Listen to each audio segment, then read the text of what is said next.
오늘 우리를 위한 하나님의 말씀은 요한복음 21장 15절로 17절까지입니다. 그들이 조밥 먹은 후에 예수께서 시몬 베드로에게 이르시되 요한의 아들 시몬아 내가 이 사람들보다 나를 더 사랑하느냐 하시니 이르되 주님 그러하나이다.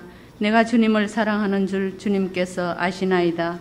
이르시되 내 어린 양을 먹이라 하시고 또 두 번째 이르시되 요한의 아들 시몬아 내가 나를 사랑하느냐 하시니 이르되 주님 그러하나이다.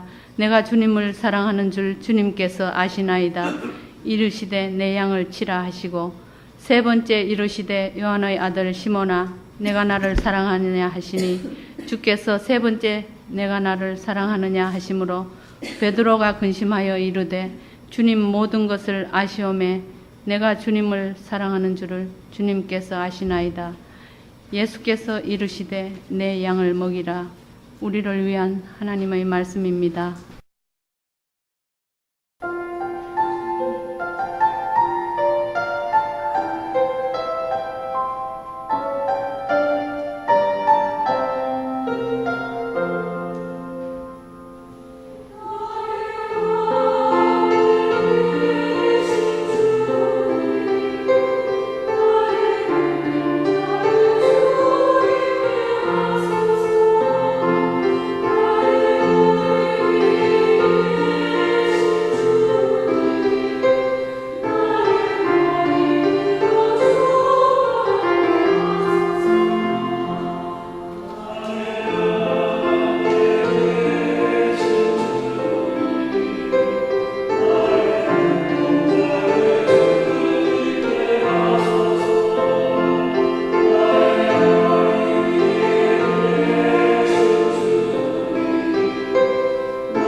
(2007년도에) 개봉된 영화 중에 사랑이라는 영화가 있습니다. 주인공 남자가 사랑하는 여자를 깡패 손에서 구하기 위해 사고를 치고 감옥에 가게 됩니다. 그때 사랑하는 여자가 감옥으로 면회를 옵니다. 그때 남자가 묻습니다. 네 내 사랑하나? 나는 네 억수로 사랑한대. 네 내 사랑하나? 그러자 여자가 말합니다. 응, 나도 네 억수로 사랑한다. 남자가 말합니다. 그러면 됐다. 경상도 남자들이 세상에서 제일 재미가 없다고 합니다. 그런데 한 가지, 이게 젊을 때는 통하는 매력이 있는데 그건 선이 굵다는 겁니다. 여러 소리 없이 할 말만 딱 합니다. 아는 밥은 자자 이러면 됩니다. 아무튼 이 대사가 마음에 와 닿았습니다. 내 사랑하나. 오늘 우리가 읽은 본문 말씀에 이런 질문이 나옵니다. 완전히 똑같은 질문입니다. 이게 좀 엉뚱하다는 느낌도 있는 내 사랑하나 하는 질문입니다. 모든 인간은 사랑받아야 하는 필요와 사랑해야 하는 필요를 가지고 있습니다. 나도 사랑받고 있다는 사랑의 자신감과 나도 사랑할 수 있다는 사랑의 용기가 있어야 그 인생을 의미 있게 살아갈 수 있습니다. 그 사랑이라는 영화가 좋은 영화인지 무슨 상을 탔는지 저는 잘 모릅니다. 하지만 제가 그 대사에 집착했던 것은 요즘 같은 세상에 그렇게 순수하게 인간의 인간다움을, 사랑의 순수함을 지켜보려고 몸부림치는 한 인간의 모습에 대한 그리움 때문이었으리라고 생각합니다. 우리 모두는 사람이 사람다운 것에 대한 향수가 있습니다. 순수한 우정과 사랑에 대한 향수가 있습니다. 예수님이 부활하신 다음 제일 먼저 자기를 버리고 도망했던 제자들을 찾으셨습니다. 제자들 가운데 제일 큰 죄책감에 빠져있던 제자가 있다면 베드로일 것입니다. 예수님을 3번씩이나 부인했기 때문입니다. 다른 인간들은 모두 예수님을 버려도 나는 절대로 버리지 않겠다고 큰 소리 땅땅 치고 맹세했지만 두려움 앞에서 그만 비참하게 비겁하게 무너졌던 사람이 베드로입니다. 그 베드로에게 예수님이 찾아오셔서 던지신 첫 말이 경상도 말로 내 사랑하나 하는 질문이었습니다. 예수님도 사랑을 회복하기를, 사랑의 회복을 원하셨기 때문입니다. 사랑의 회복이 있어야만 그 사람이 인간답게 살 수 있습니다. 사랑의 회복에 있어서 가장 중요한 것은 사랑의 고백입니다. I love you. 사랑합니다. 어머니 사랑해요. 여보 사랑해요. 아들아 사랑한다. 사랑합니다 라는 이 한마디가 누워있던 사람을 일으키기도 하고 죽어가던 사람을 살리기도 합니다.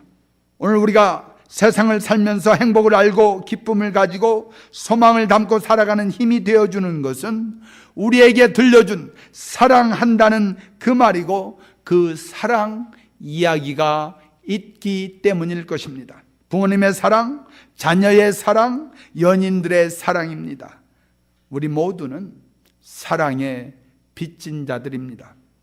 이 진리는 영적인 문제에서도 마찬가지입니다. 예수님도 이 사랑의 고백을 원하셨습니다. 예수님과 우리 사이에 사랑의 고백이, 사랑의 나눔이 오갈 때에 하나님의 역사가 일어나는 것입니다. 아무리 큰 잘못을 하고 죄를 저질렀어도 주님 사랑합니다. 이 한 말씀 듣기 위해서 주님은 오늘도 베드로와 같은 우리를 찾아오시는 것입니다. 자녀를 사랑하는 거 행복입니다. 아내를 사랑하는 거 큰 행복입니다. 남편을 사랑하는 거 천하의 최고의 행복입니다. 그런데 사랑하는 사람이 있다는 것과 마찬가지로 어쩌면 더 중요한 것은, 귀중한 것이 있는데 그것은 사랑하는 일입니다. 사랑하는 일입니다. 하나님이 내게 사랑하도록 맡겨주신 일입니다. 자기 식구들만 사랑하는 이기적인 사랑이 아니라 하나님께서 맡겨주신 일, 사랑하는 일 말씀입니다. 인간은 모두 살다가 죽습니다.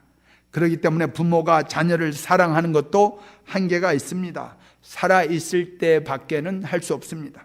부부간의 사랑도 그렇습니다. 그러나 하나님이 우리에게 사랑하기 원하시는 그것을 사랑하면 영원한 사랑입니다. 오늘 본문에 나오는 베드로는 인생의 목적을 상실했던 사람입니다. 예전에는 주님의 뜻을 따라 살겠다고 결단하고 살면서 큰 삶의 보람과 행복을 느꼈던 사람입니다.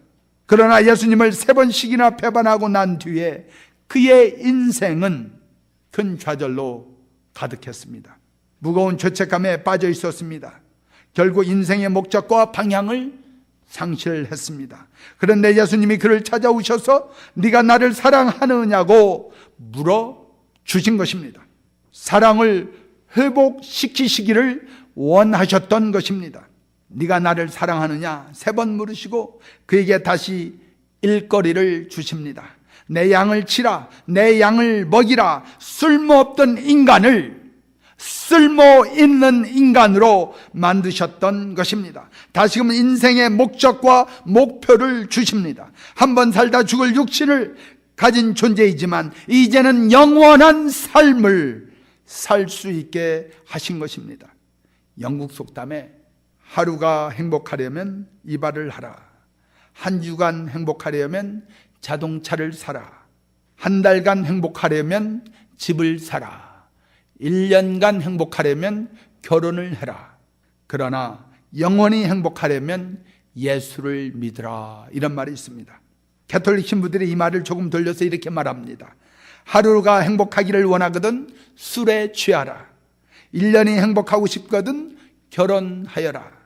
그리고 평생 행복하고 싶으면 신부가 되어라. 장가도 안 가는 신부님들이 생활에 행복하다는 것은 저 같은 속물로서는 쉬운 일이 아닐 것 같습니다.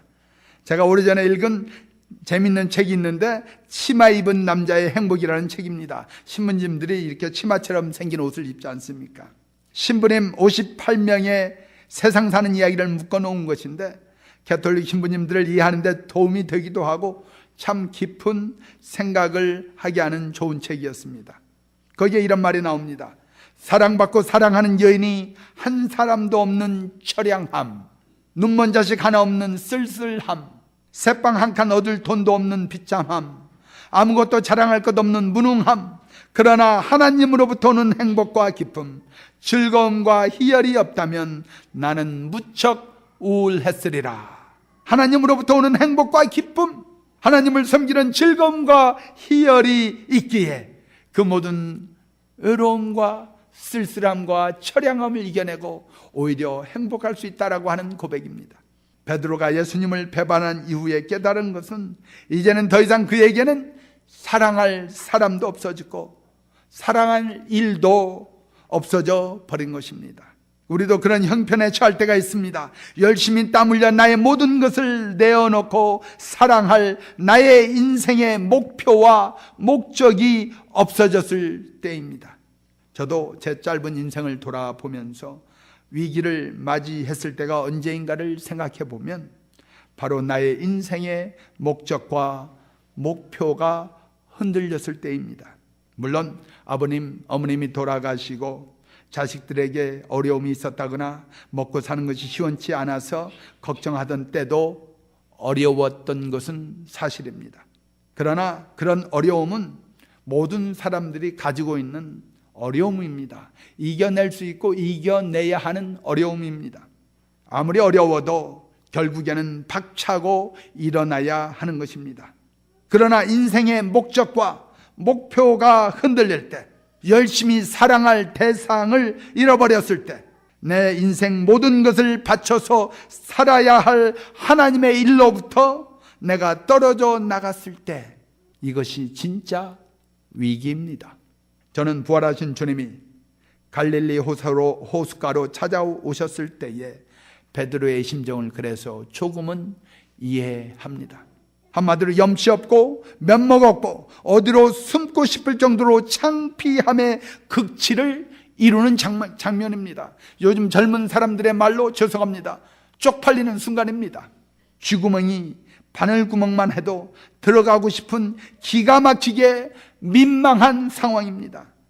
그런데 예수님은 그 상황을 사랑의 고백과 사랑의 회복의 기회로 삼으셨습니다. 베드로야, 네가 나를 사랑하느냐? 베드로야, 네가 나를 사랑하느냐? 베드로야, 네가 나를 사랑하느냐? 여기에 내가 나를 사랑하느냐라는 질문에서 처음에는 아가페라는 단어를 쓰셨고 두 번째는 필레오라는 단어를 사용해서 물으셨습니다. 아가페는 우리가 잘 아는 것처럼 하나님의 무조건적인 사랑이라면, 필레오는 인간들끼리 우정과 애정을 나누는 것을 말합니다. 제가 나름대로 생각해 보면 예수님께서 처음에는 아가페오라고 부르셨다가 필레오로 바꾸신 데는 이유가 있을 것 같습니다. 하나님은 우리에게 아가페로 사랑하시지만, 무조건적으로 사랑하시지만, 우리는 인간적인 차원의 우정과 애정의 사랑조차도 돌려드리지 못하고 있다는 사실입니다. 그렇기 때문에 예수님께서는 베드로야, 네가 인간적인 차원에서라도 나를 사랑해 줄 수 있겠느냐고 물으시는 것입니다. 이웃들에게 적어도 필레오의 사랑으로, 우정과 애정으로는 갚을 수 있지 않겠느냐는 질문이기도 합니다. 사랑하니까 사실 부담됩니다. 우리가 쉽게 사랑하지만 사랑한다는 것이 사실 너무 크고 거창하기 때문입니다. 저희 교회에 몽골 회중이 예배를 드립니다. 저희 교회에서 그들의 언어를 통하여 하나님을 찬양하고 예수님을 만나고 하나님의 이름을 높입니다. 그들과 함께 예배당을 쓰고 부엌을 함께 나눈다는 거 때로는 불편합니다. 오늘도 예배 들어오기 전에 저희 아들이 와가지고 마이크 시스템이 다 안 된다라는 거예요. 어제 그 몽골 분들이 와서 3층에서 찬양 연습을 하면서 마이크 시스템을 좀 손봤나 봐요. 어떻게, 그런데 제 아들이 와서 안 되니까 당황해가지고 자기도 예배를 드려야 되는데 찬양 시스템이 안 된다라는 거예요. 그런데요, 우리가 회의할 때 나눈 말씀이 있잖아요. 선교한다는 마음으로 우리 불편하게 삽시다. 사랑은 사랑 때문에 불편한 것을 참아내는 것입니다. 거창하게 위대한 사랑을 말하기 이전에 사랑 때문에 불편한 것을 참아내는 거, 모른 척 넘어가는 것입니다. 예수님을 3번이나 부인했던 베드로는 영적인 병자가 되었을 것입니다. 예수님의 사랑을 배신으로 갚았던 그 아픔을 회복시켜줄 사람이 없었습니다. 그에게 예수님이 오셔서 3번이나 같은 질문, 네 내 사랑하나? 하고 물으시고 다시 사랑할 수 있는 일을 주시고 베드로를 치유해 주신 것입니다. 바로 오늘 이 본문의 사건 이후로 보면 베드로는 사랑의 회복으로 인해서 순교의 그 순간까지 주님의 사랑을 증거하며 인생을 살아가게 됩니다. 사랑의 회복에는 큰 능력이 나타나는 것입니다. 여러분, 우리가 무슨 일을 하다가 실패해서 인생이 지옥 같을 때가 있을 수 있습니다. 부부간에도 평생 왼수가 따로 없을 정도로 기가 막힌 상황도 있을 수 있을 것입니다. 자녀를 키우다가 정말 내가 천하에 무슨 죄를 졌기에 이런 무거운 십자가를 지고 살아야 하나 하고 느껴질 때도 있습니다. 그런데 정신 차리고 생각해 보면 말이에요, 여러분, 나의 사랑을 필요로 하는 사람들이 있다는 것이 큰 행복임을 깨닫게 되는 것입니다. 나의 혼신을 다하여 사랑할 일이 있다는 것, 그것이 축복임을 깨닫는 것입니다. 레오 톨스토이의 Three Questions, 3가지 질문이라는 이야기가 있습니다. 그 대화에 이런 이야기가 나옵니다. 기억해라, 세상에서 가장 중요한 때는 바로 지금 이 순간이다. 그리고 가장 중요한 사람은 지금 너와 함께 있는 사람이다. 그리고 가장 중요한 일은 지금 내 곁에 있는 사람을 위해 좋은 일을 하는 거다. 니콜라이, 바로 이 3가지가 이 세상에서 가장 중요한 것들이란다. 그게 우리가 이 세상에 있는 이유란다. 이 세상을 사는 존재의 이유가 바로 지금 함께 있는 사람들을 위해 가장 좋은 일을 하는 거, 결국 사랑에 있다는 것입니다.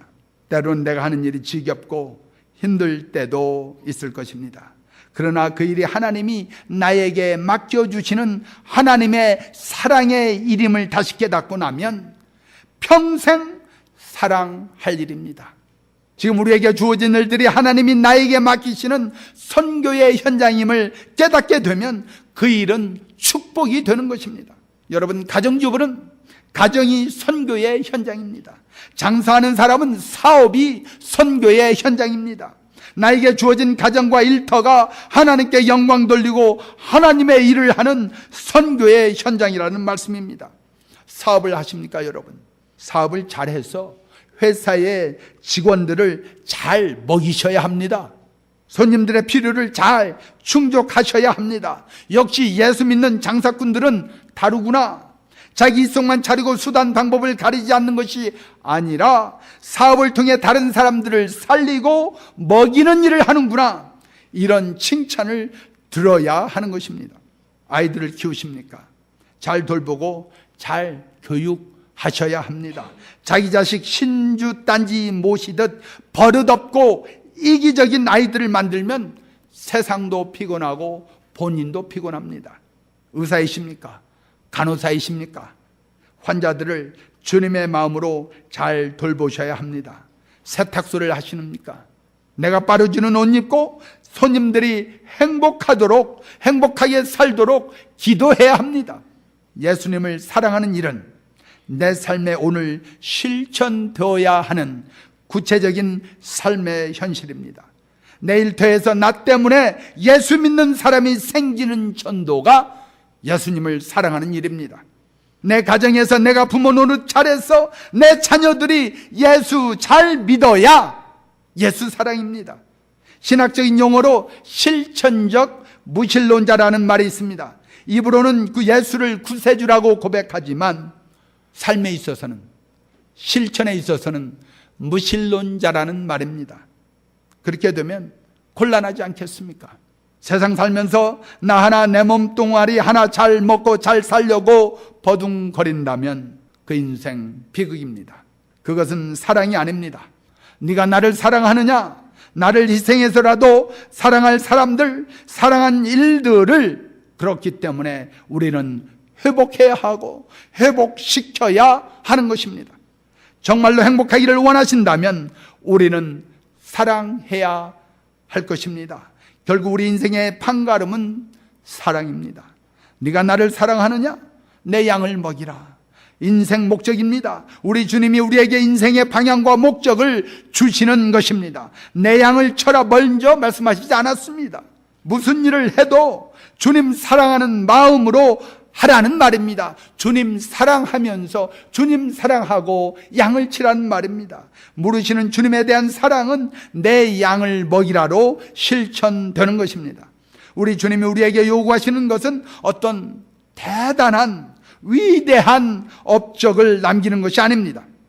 주님은 우리의 사랑 고백을 원하십니다. 주님, 제가 주님을 사랑하는 줄 주께서 아십니다. 이것보다 더 원하시는 것이 없을 줄 압니다. 주님, 제가 주님을 사랑하는 줄 주가 아시오니 이 사랑의 고백을 십자가 죽음을 이기시고 다시 사신 주님께 우리가 드려야 합니다. 몇 년 전 KBS 방송문화연구소에서 기혼자 4,800명을 대상으로 물은 설문이 있습니다. 다시 결혼하면 지금의 배우자와 결혼하겠느냐고 물었습니다. 예라고 대답한 사람과 아니요라고 응답한 사람들의 비율이 얼마나 될까요? 아니라고 대답한 사람은 59.2%였습니다. 그 중에 여성은 71.9%, 그러니까 72%. 좀 더 구체적으로 얘기하면 4명 중에 3명은 지금 남편하고 살고 싶지 않다고 말했습니다. 그런데 남성은 46.9%, 절반 이상은 지금 아내가 좋다고 고백한 것입니다. 남편과 아내에 대하여 만족하지 못하고 삽니다. 우리가 결혼할 예정인 손녀가 할머니에게 물어봤어요. 할머니, 다시 태어나신다면 할아버지와 또 결혼하실 거예요? 하고 물었습니다. 그럼 결혼하고 말고. 손녀는 할머니 대답에 감동을 받아가지고 또 이렇게 질문합니다. 할머니는 할아버지를 지극히 사랑하시고 할아버지도 할머니를 많이 사랑하신 모양이네요. 할머니가 대답합니다. 그게 아니고 그놈이요. 다 똑같죠.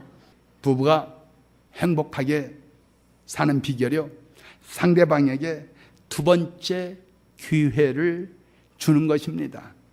상대방이 실망시키면 다음에는 잘하겠지 하고 믿고 기다리는 것입니다. 어쩌면 그것이 사랑입니다.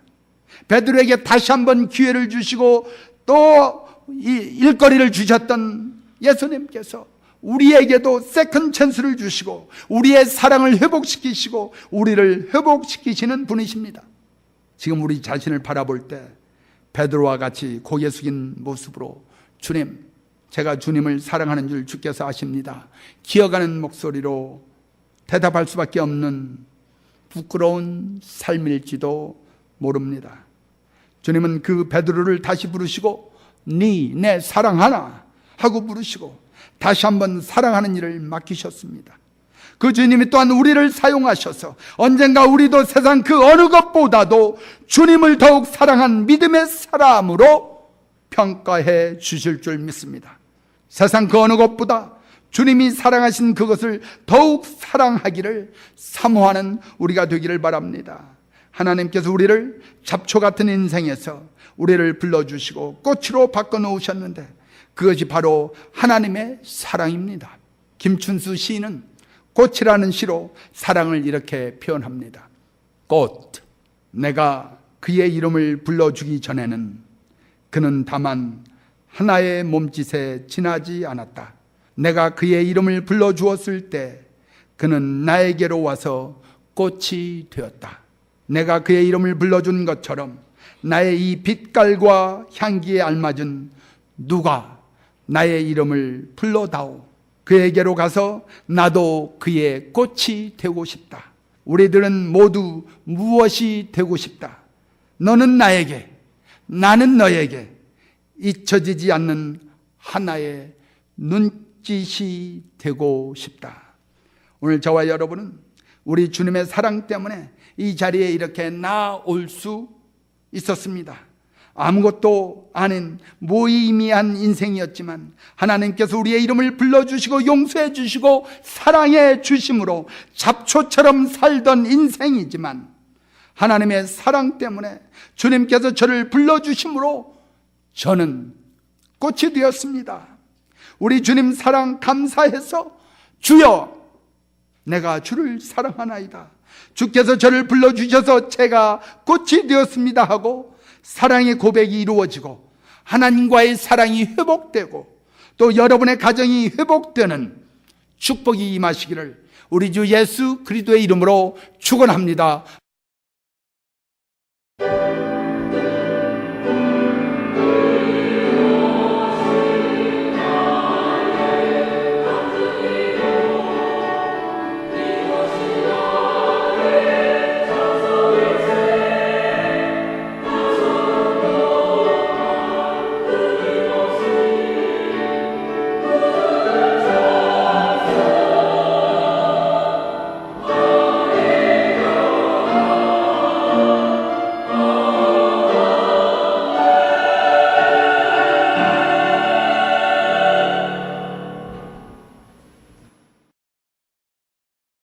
김흥선 목사님이 담임하는 중앙연합감리교회는 203 이스트 캠프 맥다너드 프로스펙트 하이츠에 있습니다. 주일 1부 예배는 오전 8시 30분, 2부 예배는 오전 11시에 있습니다. 어린이와 중고등부를 위한 예배는 오전 11시에 어린이 예배실과 중고등부 예배실에서 있습니다. 주중에는 매일 새벽 예배가 오전 6시에 본당에서 있고 금요 찬양 예배는 오후 8시에 수요 중보 기도회, 제자화 성경공부, 기초반 성경공부 등 다양한 사역이 있습니다. 예수님을 중심에 모시고 예수님을 구주로 고백하고 헌신하며 예수 그리스도가 성육신 되는 교회가 되기를 기도하며 성장하며 실천하는 중앙연합감리교회에 관한 질문이나 신앙에 관한 문의는 847-797-1144로 해주시거나 웹사이트 www.koreancentralumc.org를 방문해 주시기 바랍니다.